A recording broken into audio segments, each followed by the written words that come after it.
I worked for the British Foreign Office. I became a British ambassador. I was a British diplomat for 20 years. I was always very patriotic to be British. I was very, very proud. I remember when I first became a British ambassador and first went out in my own flag car with the Union Jack flying on the front as the ambassador, you know, I had a lump in my throat. It was a proud moment for me.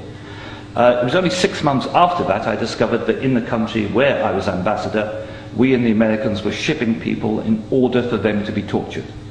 And some of them were tortured to death. Now, as you may imagine, my worldview changed. It was at the same time, about a month later, we invaded Iraq against the will of the Security Council. Not just without permission of the Security Council, but in the full knowledge that if it had gone to the Security Council, we would have been voted down. And I, as a British diplomat, saw all the internal memos that went through that decision.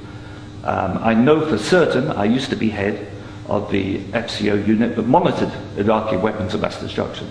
I know for certain, I can tell you, that they knew there weren't any. It wasn't a mistake, it was a lie. I think it is impossible to be proud of the United Kingdom. I think when we invaded Iraq, we did to the United Nations what Hitler and Mussolini did to the League of Nations. And I think what we've done since, where the truth is often much hidden, in the bombing, if you look, Libya, disaster now, we bombed it, we killed 15,000 people when NATO bombed Sirte, something they never told you on the BBC. And did we make it better? No. I saw in Uzbekistan, I saw the gas contract signed by Enron and a company called Unocal, which George Bush Sr. was on the board, to dig out gas pipelines from Uzbekistan and Kazakhstan over Afghanistan down to the Indian Ocean. That was actually what the Afghan war was about. They'd actually had talks with the Taliban and Unocal to see if the Taliban would provide pipeline security. The person who held those talks was the consultant for Unocal, who's a certain Mr. Karzai, who after being employed by George Bush Sr. as a consultant, went on to become president of Afghanistan. That was their plan B.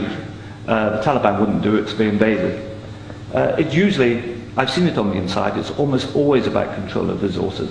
It is every bit as corrupt as our first speaker. I'm sorry, I'm also terrible at names, integrated. You are absolutely right, Andrew. And I can tell you it's not an academic construct. The system stinks. Westminster stinks. The British government is deeply, deeply immoral. They don't care how many people they kill abroad if it advances them. And anybody who votes no is voting to support a psychologically flawed, a pathological state, which is a danger in the world, a rogue state, a state prepared to go to war to make a few people wealthy. That's why I say it's not possible to be a decent person and vote no, and we shouldn't be ashamed to say that.